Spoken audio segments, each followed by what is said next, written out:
everyone. Welcome to our next reading of our book, The Phantom Tollbooth. We are reading Chapter 7, and Chapter 7 is called The Royal Banquet. Right this way. Follow us.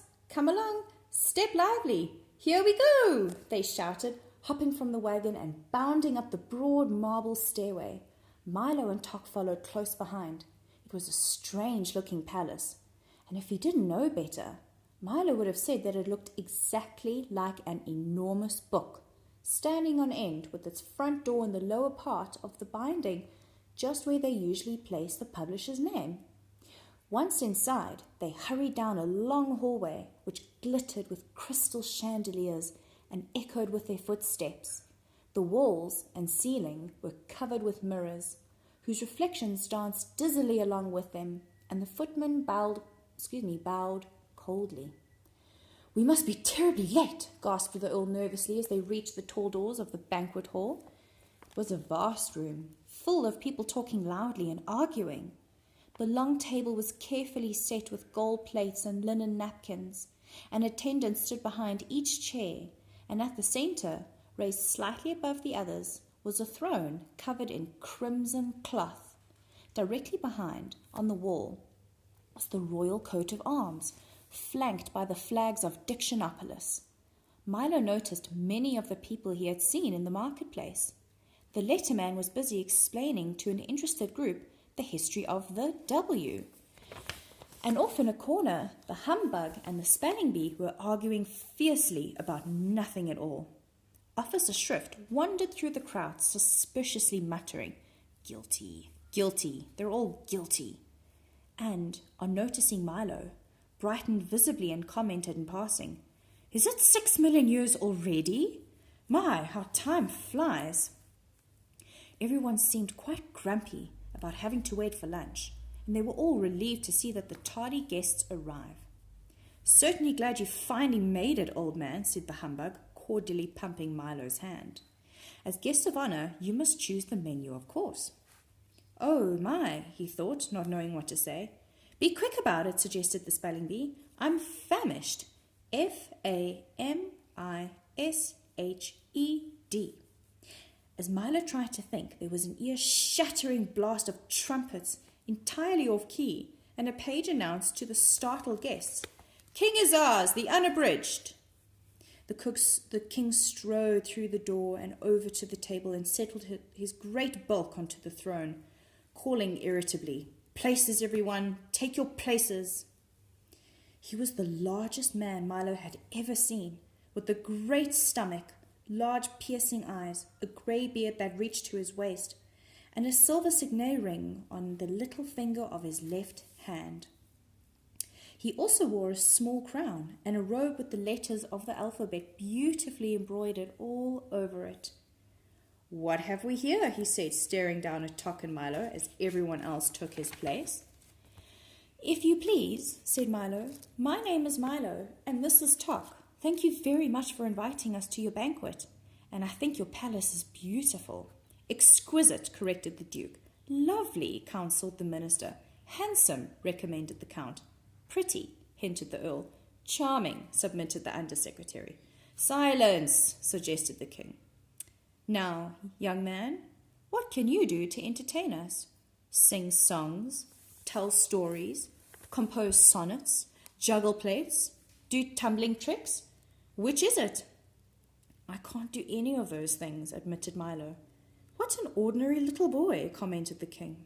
"Why, my cabinet members can do all sorts of things. The Duke here can make mountains out of molehills. The minister splits hairs. The Count makes hay while the sun shines. The Earl leaves no stone unturned. And the Undersecretary," he finished ominously, "hangs by a thread. Can't you do anything at all?" "I can count to 1,000, offered Milo. "Ugh, numbers. Never mention numbers here. Only use them when we absolutely have to," growled the Azaz disgustedly. "Now, why don't you and Tok come up here and sit next to me, and we'll have some dinner." "Are you ready with the menu?" reminded the humbug. "Well," said Milo, remembering that his mother had always told him to eat light when he was a guest, "why don't we have a light meal?" A light meal it shall be, roared the bug, waving his arms. The waiters rushed in, carrying large serving platters and setting them on the table in front of the king. When he lifted the covers, shafts of brilliant coloured light leaped from the plates and bounced around the ceiling, the walls, across the floor, and out the windows. Not a very substantial meal, said the humbug, rubbing his eyes, but quite an attractive one. Perhaps you can just suggest something a little more filling. The king clapped his hands. The platters were removed, and without thinking, Milo quickly suggested, "Well, in that case, I think we ought to have a square meal of—" "A square meal it is," shouted the humbug again. The king clapped his hands once more, and the waiters reappeared, carrying plates heaped high with steaming squares of all sizes and colours. "Ugh," said the spelling bee, tasting one. "These are awful." No one else seemed to like them very much either, and the humbug got one caught in his throat and almost choked. "Time for the speeches," announced the king as the plates were again removed, and everyone looked glum. "You first," he commanded, pointing to Milo.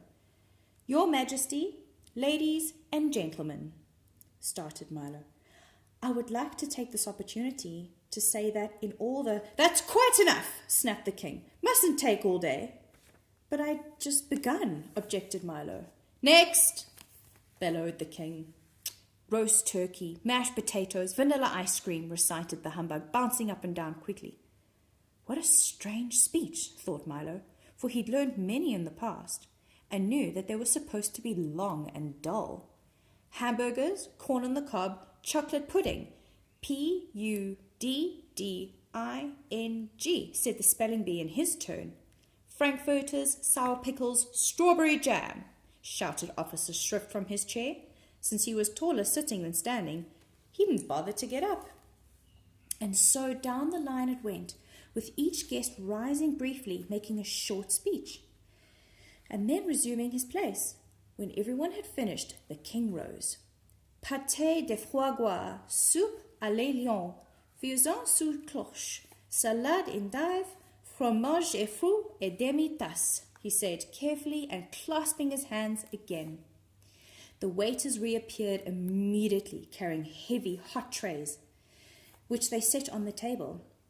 Each one contained the exact words spoken by the various guests, and they all began eating immediately with great gusto. "Dig in," said the king, poking Milo with his elbow and looking disapprovingly at his plate. "I can't say that I think much of your choice." "I didn't know that I was going to have to eat my words," objected Milo. Of course. Everyone here does," the king grunted. "You should have made a tastier speech." Milo looked around at everyone busily stuffing himself, and then back at his own unappetizing plate. It certainly didn't look worth eating, and he was so very hungry. "Here, try some somersault," suggested the duke. "It improves the flavour." "Have a rigmarole," offered the count, passing the bread basket. "Or a ragamuffin," seconded the minister. "Perhaps you'd care for a cinnamon bun," suggested the duke. "Why not wait for your just desserts?" mumbled the earl indistinctly, with his mouth full of food. "How many times must I tell you not to bite off more than you can chew?" snapped the undersecretary, patting the distressed earl on the back. "In one ear and out the other," scolded the duke, attempting to stuff one of his words through the earl's head. "If it isn't one thing, it isn't another," chided the minister. "Out of the frying pan, into the fire," shouted the count, burning himself badly. "Well, you don't have to bite my head off," screamed the terrified earl, and flew at the others in rage. The five of them scuffled wildly under the table. "Stop that at once," thundered Azaz, "or I'll banish the lot of you." "Sorry, excuse me, forgive us, pardon, regrets." They apologized in turn and sat down glaring at each other. The rest of the meal was finished in silence until the king, wiping the gravy stains from his vest, called for dessert. Milo, who had not eaten anything, looked up eagerly. "We're having a special treat today," said the king, as the delicious smells of homemade pastry filled the banquet hall. By royal command, the pastry chefs have worked all night in the half bakery to make sure that—" The half bakery? Questioned Milo. Of course, the half bakery, snapped the king. Where do you think the half-baked ideas come from? Now, please don't interrupt. By royal command, the pastry chefs have worked all night to... What's a half-baked idea? Asked Milo again. Will you be quiet? Growled Azaz angrily. But before he could begin again, 3 large serving carts were wheeled into the hall, and everyone jumped up to help himself. They're very tasty, explained the humbug, but they don't always agree with you. Here's one that's very good. He handed it to Milo. Through the icing and nuts, Milo saw that it said, "The earth is flat." People swallowed that one for years, commented the spelling bee. But it's not very popular these days. D-A-Y-S. He picked up a long one that stated, "The moon is made of green cheese," and hungrily bit off a part that said, "cheese." Now there's a half-baked idea, he said, smiling. Milo looked at the great assortment of cakes, which were being eaten almost as quickly as anyone could read them. The Count was munching contentedly on "It never rains, but it pours." And the king was busy slicing one that stated, "Night air is bad air." I wouldn't eat too many of those if I were you, advised Tok. They may look good, but you can get terribly sick of them. Don't worry, Milo replied.